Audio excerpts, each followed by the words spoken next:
Here I'm going to show you how to do frequency separation. So basically what frequency separation is a technique commonly used by glamour and fashion photographers to basically smooth out skin. It's a retouching technique and it's very in depth and it does take more time than usual. It's not, we're not using clone stamp or heel stamp or anything like that. It's much more in depth, but it gives you that greater level of control over skin texture and blemishes and things like that. So I've got a photo I did of a model, friend of mine, Danny. We did a wonderful Middle Eastern inspired shoot in her apartment.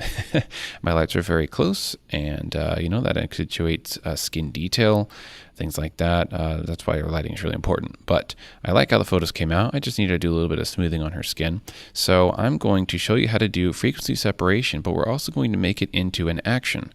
Now, in case you don't know, an action is kind of like a preset where you literally click a play button on your action and it does all the things for you. So watch this. I already have a frequency separation action made. I'm going to click on play down here. Boom, boom, boom, boom, boom, boom, boom. Look at all that. It already did it for me. Now this is what it's going to look like in the end. We're going to have a folder called FS for frequency separation. Inside that we're going to have a high frequency layer for the details and a low frequency layer for the color. Now you're probably thinking, what in the world is he talking about? Don't worry, we'll get to that. So let's delete this and I'm going to show you how to make this into an action because you don't want to do these steps every time. And honestly, I forgot what the steps were before I made this video because I have an action for it. So I had to remind myself, which luckily, you go into an action, it shows you all the steps that it does. All right, so first to make an action, of course, we need to make a new action. So I'm going to hit down here, a little page button, which is new. I'm going to call it frequency separation new. All right, now it's recording. See that red button? So whatever I click on or do or alter the image, it's going to be recording that. So be careful. You need to follow these steps very, very, very carefully. All right.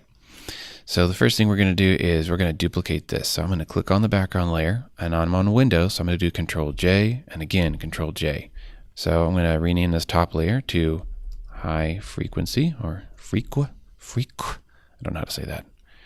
And low. Okay. I'm going to click on both of these layers and make them into a group or a folder. Expand that, rename the group to separation. Cool. All right. Now here's where it gets weird.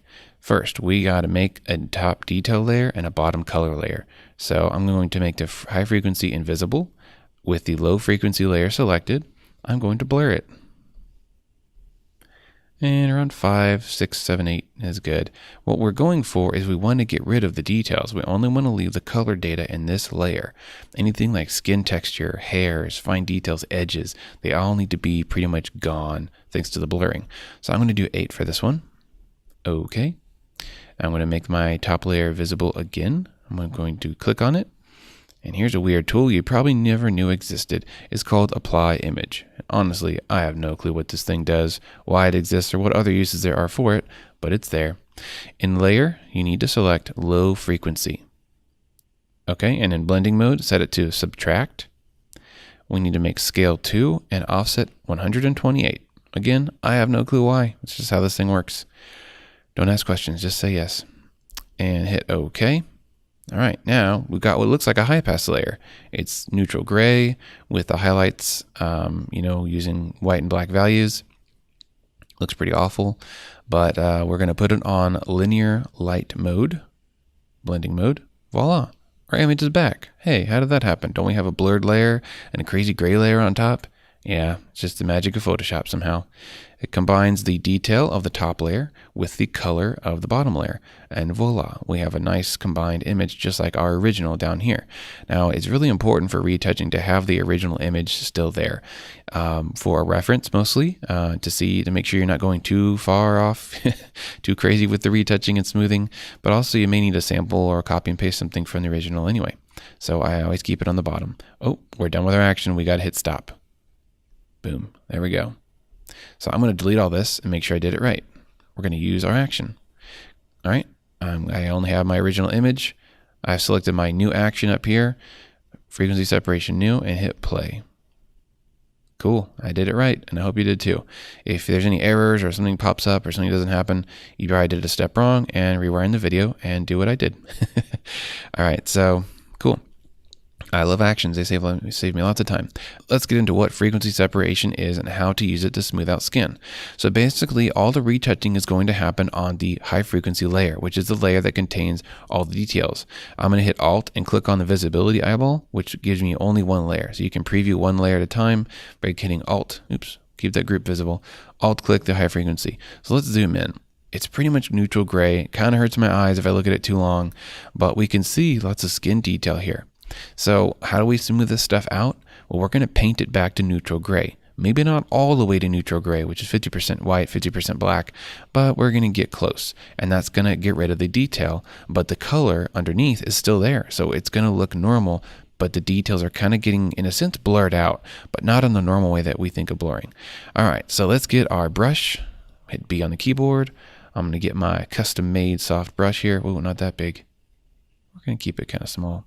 All right, here it is. And this is the important part. We need 50% gray, which we can get by eyeballing it here. And look at that black. This B right here is 50%. All the colors doesn't matter. I'm over here on the left, so there's no saturation. But I'm at 50% in the middle. Cool. So I'm going to paint all the way 100% opacity brush and see what happens. I'm going to paint out all the details and just show you what's going on here. Goodbye skin texture. You are now a porcelain mannequin. All right, let's see what it looks like. Whoa, awful. You don't want to do that. You don't want to get rid of all skin detail because you need skin detail for them to look like a human. So I'm going to undo that. Coming back. Oh, go back. Linear, light, there we go. All right, so I like to kind of meet it somewhere in the middle where I still have some skin texture, but it's not distracting from where I want the viewer to look. So I'm going to start up here in the forehead. With my brush, always make sure that you're at 50%. If you're up or down from that, it's going to affect the detail and throw things off. So I'm going to start painting at around 30%. You can already tell, well, I can, that the skin texture is still there, but it's just a little bit weaker, which is good. Skin texture is important.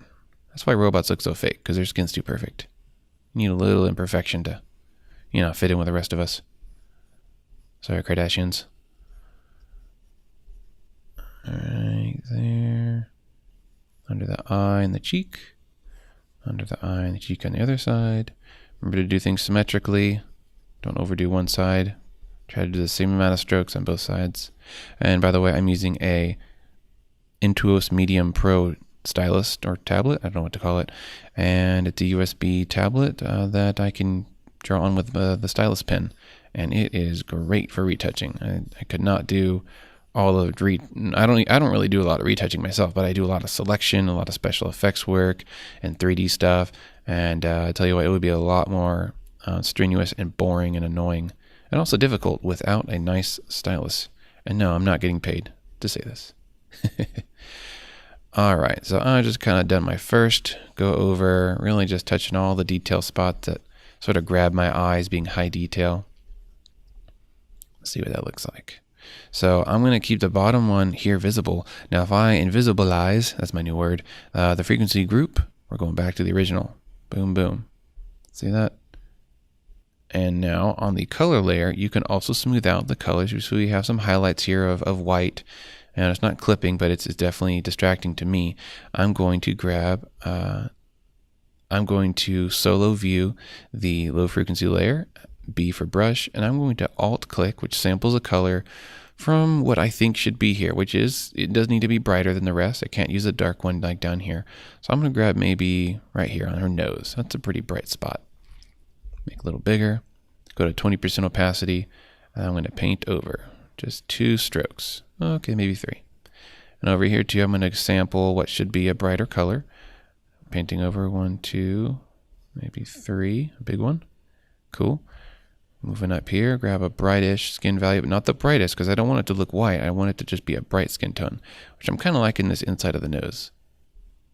There. Goodbye, oily highlights. And a little strip along this bright spot to lessen it. Don't get rid of highlights altogether because, again, it will not look natural. And people will look at it and say, it doesn't look quite right. I don't know what it is. A little shiny spot on the eye. Cool. All right, look at that. The highlights are pretty much, down on the nose. I'm going to grab here again. 1, 2, 3. Oh, and the chin. I'm going to grab from over here, down on the chin jawline down there. Cool. Nice. All right, let's see what that looks like with the details. Boom, we got details. All right, now I'm going to do before and after. Woohoo, look at that, looking smooth. Now, I am no magazine retoucher because I don't do beauty stuff. I don't do a lot of headshots. When I shoot models, I really try to keep it kind of natural and raw. I just do basic retouching, like removing, pimples and stuff like that.